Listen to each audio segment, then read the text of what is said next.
Hey, how are you? I'm glad good. you're here. Thanks so much for being here. Thank you. Just got done with your interview. How'd you feel about the solo interview? Was it all right? Yeah, it was great. Yeah, Yes. questions not too hard hitting, pretty No, general. no, very relevant and pretty easy to navigate through. Yeah, fair Yeah. enough. Well, one of the things you mentioned in there was that you taught Spanish, and I have been learning Spanish for like 18 months now, and I feel like I'm good until I hear somebody actually speak Spanish, and then I know I'm terrible. So. Podemos hablar en español. Oh, okay. Yeah. I understood part of that. Okay. Yeah, fair enough. Yeah. Okay, very good. So, but you taught Spanish. What drove you to learn it? Just Yes. adding value, or? I loved it. In school, I had a Spanish teacher, Miss Ryan, and she just made Spanish fun. And I found that I had an ear for it, and it came easy.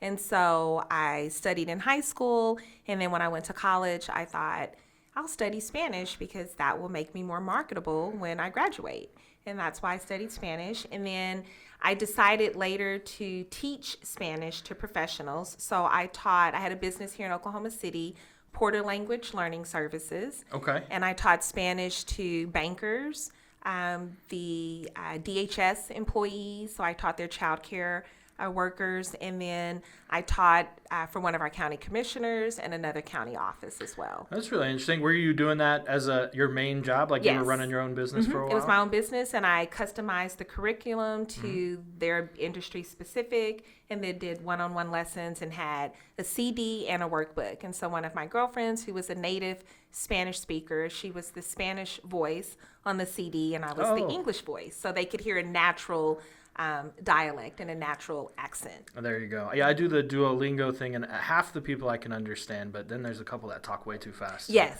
I'm pretty good at reading it, I feel, but speaking and listening, I'm still struggling. You need to go to Mexico. Yeah, I is that spent it? a summer in Mexico and went to school, and that's when it just took off. Okay. How did that business end? Was it just natural, or did you get a better offer? Or? It was natural. It was during a time where the economy it was in 2007. Oh, that's right, when And we slumped. Yes, Yeah. when the economy slumped and businesses, that was an elective service. And so as contracts started to end, I thought it was time to go back and get a full-time job. Fair enough. Yes. Yeah, that's right when I was trying to enter the world of corporate finance in 2007. Nobody was hiring. that was not a It good was a time. disastrous Yeah. time to That try was a to very try to bad make that time. jump. So anyway, but then you moved on to corporate recruiting. I Is did. that So I right? was a corporate recruiter. Actually, before I started my own business, I started at Bank of America and then worked my way up and was a corporate recruiter for Bank of America. And then did that. And when I moved back to Oklahoma, I started my own business teaching Spanish and then went back into recruiting. And that's when I started in the dental field, but as the recruiter. Were you just recruiting just all kinds of people, or did you have like in your dental field? Are you just recruiting dentists or corporate So- people, or? I worked for a company called My Dentist, and they had multiple locations throughout Oklahoma. So I hired everyone that worked in the dental office, everyone that worked in the corporate office. I hired everyone with the exception of dentists. Okay. So I hired the accountants, the marketing people, IT, business assistants, dental assistants, everyone outside of the doctor. Yeah, that's really interesting. We just had an episode where we were talking about what we look for and recruiting employees. We really struggle as small business owners to find the right fit. It's always kind of a tough sell to get the talent over. What do you look for when you're looking through it? I mean, is the resume the first line and you're looking for certain things in there, or is there anything that really stands out to you as a recruiter? So on the resume, I'm looking for job stability. So if it's someone that has had a job 3 months and then somewhere else 3 months, somewhere else 6 months, somewhere else 3 months, then I'm not going to call that person. So I at least look for a year job stability. But Okay. then it's really about when the person comes in, and are they hungry? Meaning, are they goal setters? Are they open to change? Are they positive and flexible? Or are there someone that's very set in their ways? They like things one way, and that's the way they've always done it, and that's the way they're always going to do it. Yeah. Then I know, okay, that's going to be a challenge because we need people who are open, positive, and flexible. We need individuals that can adapt with change, or how do they handle stress? And so it's really looking at the attributes of a person. Yeah. I had a manager, actually the owner of the company I used to work for. He said, Susan, you can't teach smart. Oh, okay. He said, so Yeah, fair hire enough. people with good judgment and common sense. We can teach them a job, but you cannot teach smart. You know, it's interesting. That's what my family always kind of said in the oil field when we hire people is you just want to find somebody who's smart enough to do the work. You don't really care if they know how to do it when you hire them. So, yeah, that's interesting. You can't teach smart. Yeah, you can't teach smart. Well, and you also mentioned something about individuals with negative attitudes and how that is really difficult to navigate and find that common ground and stuff. Any thoughts or tips on like how to navigate that? I've had some people I've worked with that are just disasters, and I always struggle with it. It's still an ongoing challenge for me in dealing with negativity because there's always two ways to look at a situation. The glass is either half empty or half full. But at some point, the negativity it's not solution focused. And so then it's really redirecting that attention to, instead of being negative, let's either focus on a solution. And if we're not going to focus on a solution, then how do I focus on working through you or working you out? Right? Because we have to be solution focused. And if someone is not, then that becomes a barrier and we either coach you up or we coach you out. What do you mean by coach you out? Is that just like getting rid of them or yeah, moving them because to a you're not different a fit. position? Yeah. Fair enough. Maybe not a fit for the position or not a fit for the company. It seems like it's much harder, especially in like a big corporate environment, to fire people. Like in a small business, we recommend, fire pretty quickly if somebody's not working out. But do you spend quite a bit of time trying to get them on board before you just cut that toxicity out? Yeah, we do, unless it's just very obvious and it was a wrong hire from right off the bat. But we do try to work through it. We've invested in this person. We've hired them. We've started the training process. And we believe that we can teach individuals how to adapt to our culture and our environment, given that they're open, positive, and flexible. Right. And so that's where the coaching comes in. And if they're open, positive, and flexible, we can work through the challenges. But we will quickly learn that they're not open, positive, and flexible through the coaching. And that's when we coach them out. And it's essentially, it just becomes a mismatch, right? We become a mismatch for them and they become a mismatch for us. And in most situations, they self-deselect themselves. Oh, fair enough. Right, right. But process. Sometimes we have to take the necessary steps and go through the progressive disciplinary process. And then, but we move that along quickly. Yeah. I've been accused before of holding on to people too long. I think we've all been accused of that in any type of leadership role. It's tough, especially your first person. Yes. I remember at one of my first jobs, I was a manager. I held on to somebody for a really long. We should have fired him years before probably, and I just kept trying and trying because I felt bad. Yeah, that's a hard decision. I mean, it's someone's livelihood, and so it's not. I would hope that anytime someone has to fire someone, they don't take it lightly. Right. It's like, oh well, let me just fire them. I mean, because it is their future, their family, their livelihood. Yeah. Fair enough. Well, another thing that you mentioned that I thought was real interesting was the dress for the job you want. Clearly, I'm very fashionable over here, but really, it was the mental aspect. Now, I think I have enacted that, but I've never actually put that into words before, and that was really clever. I thought, really focusing and directing your attitude for the job you want seems very positive. Like everybody in the corporate environment should do that. Yeah. And imagine if everyone in the corporate environment did, and not in a way of competition, but just in a way of ownership. Like I said, I've been blessed to work for entrepreneurs. And one thing that my previous boss told me, he would say, well, Susan, what would you do if you owned the joint? And he challenged me to think like an owner. Yeah. And I would make a decision and he'd say, okay, so what are the consequences of that decision as a business owner? What are the benefits of that decision? And so he really expanded my thought process, not as the owner, but challenging me to think broader in the decisions I was making and the way that I approached our business. That's really interesting that they would give you the chance to think like an entrepreneur. I always felt like corporate environment was kind of the death of the entrepreneurial spirit. You go for the grind, but you found that works. I found that it works, and I find that it's really beneficial for an organization to focus on developing that entrepreneurial, think outside the box spirit of their employees. Because then if you have someone who is an entrepreneur, like I consider myself to be an entrepreneur, I just haven't found that thing that is a full-time career for me. But because I can be creative, I don't have to go find it outside of my work world. I can create it within my own environment, which is nice. That's interesting. Do you think that comes from maybe a shift in the corporate landscape over the last 20 or 30 years? 'Cause, I think so. yeah. I think so with that and just the shift in the American employee. Fair enough. Right? Yeah. The quiet quitting that's been occurring. And Yes, yeah, it yeah. seems like. How do you feel like it's changed in the time that you've worked there? Is it a lot different? Maybe more opportunities? I think it's more opportunities. I think it's freer. Mm-hmm. And in some cases, that's great. And in others, I feel like, I kind of like the tradition of the old. Yeah. Just even when we talk about dress. I mean, I grew up in an environment where you wore pantyhose to work. I don't think my nieces have ever put on a pair of pantyhose in their entire life. Oh, yeah. Right? Like, that was just, you did not show up in a skirt and not have hose on. And so in today's world, that is non-existent. Really? Yes. Okay. I mean, if a woman had on pantyhose, the other women would probably look like, oh, why do you have on pantyhose with a short skirt? So I say that to say I think the environment has become more casual and comfortable, which can create more opportunity and ideas.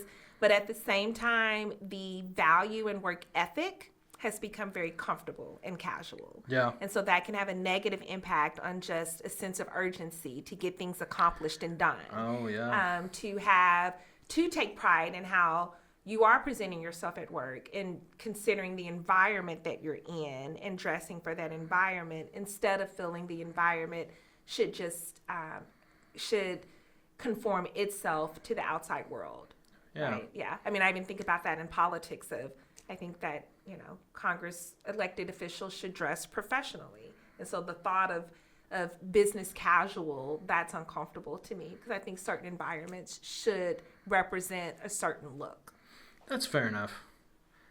Maybe that's why I like working for myself because Yes. I'm a little more of a casual. Yeah, it would be very out of dresser. place Yeah. to be in a suit, right? It would be very uncomfortable. Yeah. So your environment and talking with other people, you want to make them feel comfortable and want to open up. And so your appearance helps to generate that versus a suit and tie would maybe not so much. Fair enough. Yeah. That makes a lot of sense. You also said something interesting too, and I think this is a lesson that every manager needs to learn is don't vent down. I can't tell you how many times like my bosses have been jerks and vented to me about stuff or you hear horror stories all the time. I like going on that Reddit and you just hear horror stories of bosses being awful to their employees. So when you have to vent, do you vent? I mean, you should always vent up, Yeah. but at your level, can you vent to your VPs or I you're kind of can. at the top of your area, aren't you? Yeah. Well, I can vent to my VP. I had a manager before that I could not vent to, right? So it is knowing who you can talk to and who you can't. Yeah. I will tell my boss, I will call him and I will say, I'm just calling a vent. So I'm not asking you, like, this is not solution time for you. This isn't, I just need to get this off so I can move forward. Yeah. And he'll like, okay, are you done? I'm like, all right, I'm good now. Yeah. And then I can move forward. And if I couldn't vent to him, then it would be talking to someone else. So I think it's important to understand what the venting is about and for. It's not venting to then create this whole world of let's get on a negative bandwagon and pull everything down, but it's working through the frustrations that we experience at work or working through challenges and having a safe place to be able to express that. Because if you can't get it out, then it just festers inside. And then I have found that it then causes the individual, their behavior to then change. Right. And then all of a sudden now they're a little snappy or short or curt with someone because they're holding on to frustrations that they haven't been able to properly express. So I think it's important, especially in a corporate environment, any environment, that you create some level of psychological safety for people to be able to express things that may not always be popular so that you can work them through those things. So then we can get back on track and be back on task focused, solution focused, and moving the company forward. That's interesting. Do you try to work on like a healthy way for people to vent and stuff like that? I feel like too oftentimes things fester, like you said, and then you just explode in a very toxic and non-helpful way. So any tips or thoughts on how people addressing can do that? it early. Yeah. I actually just had a situation that I will have to deal with. Where a doctor exploded on a team member, and it was very negative, and it was extreme, and it's caused a ripple of consequences that we now have to work through, simply because looking back, he wasn't addressing things as they were occurring. Oh, just letting it build. Yeah. And then it built to the point that it blew up, and it's now a bigger issue than it ever had to be in the first place. And those things just cause those ripples. Yes. And they go further than you think they're supposed to. Yes. And it's uncomfortable, and I think people feel like, oh, it should just be easy, instead of acknowledging this is uncomfortable, and I've got to have a conversation with you, and it's uncomfortable for me to have it. But that's better than losing your mind and blowing up on someone later. Is that one of your direct reports that kind of got yelled at, or somebody underneath you? It was a business assistant within a practice, and the doctor yelled at her. Gotcha. So my direct report was dealing with the situation, but I now and they're have venting to, upwards. Yeah, you and gotta then get I to have it. to engage. Yeah. So we've had a couple different people we've talked to that are managers in here, and one of the things they like to say is, for 8 different people, which you said you had 8 different direct reports. For 8 different people, you have 8 different management styles. Do you kind of find that for yourself as well? You got to deal with people all differently. Yes. You have to meet people where they are. We invest a lot in personality development and training, and just understanding, what someone's personality type is, and then how to communicate with them in an effective way where they will hear your message. And so, yes, I have to remember who I'm talking, who I'm speaking with, what drives them, what's their personality type, especially if it's a difficult conversation. Yeah. So that they can receive it, and I don't cause them to be on the defense right off the bat. You mentioned OSHA too, and having to deal with some of those regulatory issues. That kind of gave me flashbacks, PTSD of dealing with OSHA in the oil field. What kind of those, you have to deal with them a lot, or is it just all the different regulatory agencies? Yeah, it's just the spot checks. You get a phone call, OSHA's here to do, a walkthrough. And I'm like, they're just the worst. Okay. I said, well, is our OSHA binder current? Yeah. Are all of our things current? And if they are, then we're great. And if they're not, then I guess we're going to have to work through that. So I feel like some of those agencies, if they don't find something when they're looking, then their bosses don't think they do their job. So every time I've ever had a spot check on anything I've dealt with, we've always got something. Yeah. And it's usually the first thing they find, and then they'll just leave. They don't even look at the important stuff. Mm-hmm. It's wild to me. I think you're right. I think it's like, you didn't find anything. Like, you have to find something. Right? Yeah, I hate that. And we had to, like, health checks at restaurants and stuff I've worked with. They come in and they'll just, the silliest stuff, like the door doesn't have like a spring on it or something, or it's just the worst. I feel like they really need to revamp that system. Is there any like specific challenges in your world, or is it just a general headache of insurance audits? I would say are always a challenge, because you would think insurance companies would work with the patient and for the patient, but that just seems like a dream, right? With that, it's just like, I pay this money every month, and you deny my claim because I already had a missing tooth, or all of those things, or we didn't have an x-ray attached, and you have to go now through this audit. And so, but I feel that the offices, they're very accustomed to it, and we have a lot of support systems in place, so when those things happen, it's not not that difficult to navigate. Fair enough. You said there weren't enough doctors and dentists in the world. Is it just a real shortage of people coming up in the schooling system? Yes. Do you think that's just a cultural issue, or is there some type of problem that people are steering away from it? I don't think it's that they don't have enough applicants. The schools just keep their classes so small. Oh, really? The hygiene school, the University of Oklahoma, their hygiene school, I believe only graduates 8 people from the Oklahoma City campus. Like Rose State, every year? Yes. Wow. Like Rose State College, I think, has a class of maybe 8 or 12. Tulsa Community College has a graduating class of only 8. OU has some satellite programs in Weatherford and one other location I can't think of. But again, maybe you graduate in total, let's say 50 doctors or 50 hygienists.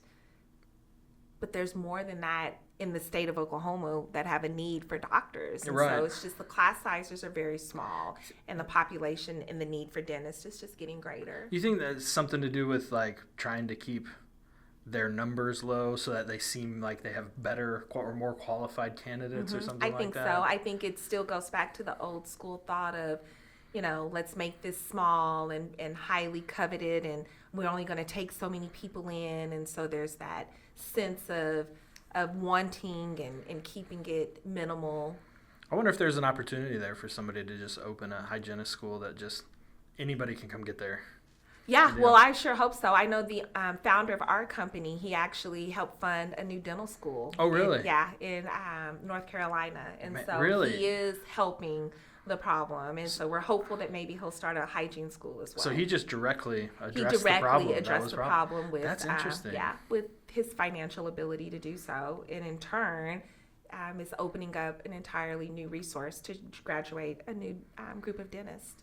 That's pretty clever. Yeah, it is really clever. Yeah, there you go. Vertically integrating. They're just getting everybody in there. So, one other thing that you said that I was really, that I kind of latched onto and I thought was very smart was if you don't know what you want to do, you should be a bank teller. Yes. That just seems so, that's a very smart recommendation. Yes. Bank tellers is, I don't think it's a terribly hard job. It's pretty easy to get. And then the work that you do is not terrible, but it is a respectable job. So it really looks good on a resume. It does look good on a resume. And that's what I tell anyone when they're like, I don't really know what I want to do. Well, go be a bank teller. That's what I did. I was a bank teller all through college. And then when I graduated, I was a bank teller. And then I became a customer service rep, and then a loan officer, and then a recruiter.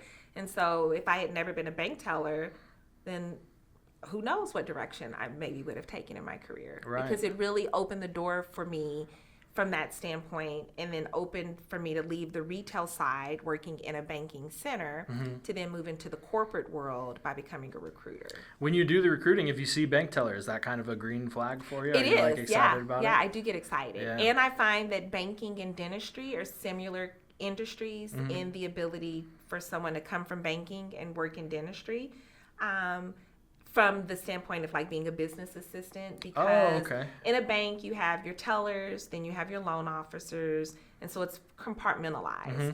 And the same thing in a dental office, you have your business team and you have your clinical team.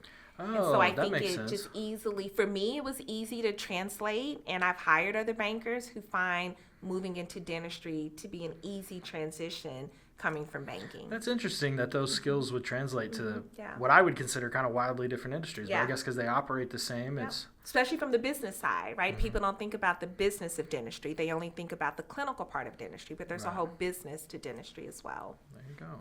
Well, you had mentioned, too, that you were working on a master's, right? Is that just something that you wanted to do for you, or is that because that will help you get to the next level, or a little both? Yeah, well, it's a little bit of both. It's something I definitely wanted to do for myself, and I'm lobbying my company to develop some type of tuition reimbursement. I'm like, I'm getting my master's degree, and it's going to benefit the company, so maybe we can work that out. But should pay for this. Yeah, you should pay for this. But no, it was really for myself. I enjoy leadership. I enjoy helping and developing others. And when I think about where do I see myself in 5 years or 10 years or in the future, it would really be helping other people develop their leadership skills and just how they communicate and partner, how they problem solve, how they deal with conflict.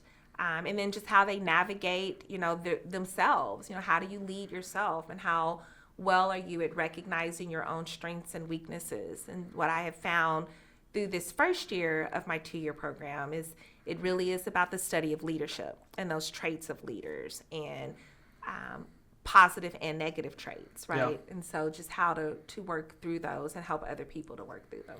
How has that been working at a pretty high level job and going to school? Is the time just insane, or is it pretty, do they help you get a balance with it? No, it's really insane. Is it? Okay. Yeah, it is. When school's in session, I don't have a life. Right now, I'm in my little sweet spot of the break between summer and fall, but once fall semester starts, it is work and school, a lot of reading, a lot of writing, and then I do travel with my job. I usually work until about 7 p.m. every night anyway with my job, and so it's a lot of time. So I'm very thankful that I couldn't do it if I had young children at home. So I'm very glad my son's in college and out of the house, so I don't have to worry about that because it is time consuming. Fair enough. Well, one more thing I have to ask you about before we get out of here. We talked a little bit about you ran for the House of Representatives for Oklahoma. Yes. You got to tell me a little bit about that. What was that like? And it was right during COVID, so it must have been It tough. was, yeah. So politics is something I've always enjoyed, and still something that I'm not going to say I won't ever run again, because I'm pretty sure I will at some point in the future. My father was a senator, and so just growing up in that environment inspired me to want to be in politics. A state senator for Yes, Oklahoma? he was a state senator. He served in the Oklahoma Senate for 22 years. Oh, wow. Yeah, he was the first African American elected to the Oklahoma State Senate. Really? Yeah. What was his name? E. Melvin Porter. E. Melvin Porter, okay. And so he served for 22 years. And then I ran for the House of Representatives for District 99 in 2020. I announced my candidacy right at the beginning of the year. And then, of course, we know right around March, the whole world shut down. Yep. And so what was interesting, it was a benefit and a curse. It was a benefit in that at that time, I was a regional manager. So I was in a position right below the one I'm in now. So I had been in that role for, almost 10 years. So I could do it with my eyes closed. I had a really strong leadership team. And again, it was COVID, so our practices were closed. So that minimized how much I still worked actively, but I did it all from home. So then it allowed me to navigate the campaign, which was pretty much through social media, a lot of connecting with people, trying to generate through phone calls. But it was lonely because we had to social distance and you couldn't be around people. And it's very difficult to galvanize just from the phone. Right. To galvanize only on social media. Yeah, I feel like that's one of those things you got to be in front of people. Yeah, you have to be in front of people. But I still ran a really great race. I lost by, less than 2%. And so, I figured if it hadn't been COVID. Was that somebody who was the incumbent? She was an incumbent. Is that the right word? Yeah. Yeah. Okay. And so it was less than 100, like around 150 votes or so. So the districts that I didn't carry were areas I just didn't make it to. And so I feel that had it not been for COVID and time restrictions of when I could get out and start knocking doors, when I could get out and get in front of people, I feel that I could have won. But fate always has a different plan, and I didn't win that election. So that was in June of 2020. And then November of 2020, I was promoted to the director position. Gotcha. So, yeah. Is that something you can do while having a job, or does that become a full-time job? And as a director, no. No, okay. No. As a regional manager, I could. I supported 8 dental offices when I was a regional manager. Had a pretty solid management team. My calendar was pretty much my own. As a director, my calendar is my own, but I now support 65 offices. Oh, so wow. I essentially, you have to travel a bunch. I travel a lot, but then it's so much more encompassing. I mean, I tell people it's, we're mini CEOs, if you will, of our little dental groups, because we follow up on the marketing and the recruiting, and, we meet with all of our business partners to just make sure our region is running successfully. And we have big goals that we have to hit. So I really my time has to be devoted to that. Well, there you go. Yeah. Well, maybe in the future. Maybe in the future. Another I know. Political run. It all started here. It all started here. Right? Yeah. Well, really appreciate you being on. It was a pleasure talking with you. Is there anything you want to plug or mention? Or let's see. I love Oklahoma. I love the things that we represent. I recently served on a board for an organization called the Care Center. Okay. And they help to support children in Oklahoma County who are victims of child abuse or witnesses of horrific crimes. And the beautiful thing about the Care Center is that instead of a child going to a police station or the hospital where people are in uniforms and it's scary and it's cold, they go to a home. Oh, that's really nice. And they meet with a counselor. And then all of the people that need to be involved, the district attorney, the police, everyone, they're watching an interview from another room. So the child only has to tell the story one time, and then everyone gets to hear it and then really do what's best for the child. And so what I appreciate about the Care Center is their focus on the child and the child's experience and minimizing more trauma for a child that's just experienced something horrific, right? Either through abuse or witnessing a crime. So anyone want to donate to the Care Center and support that organization, it's a wonderful group, and I was really honored to serve on their board of directors. Well, we will make sure to link that in Awesome. the bio of this stuff. It sounds like a great organization. It is, so. yes. Okay. Well, thanks again, and you can catch us at turtlesmith.com. We really appreciate you being here. Thank you. I appreciate it. Thank you.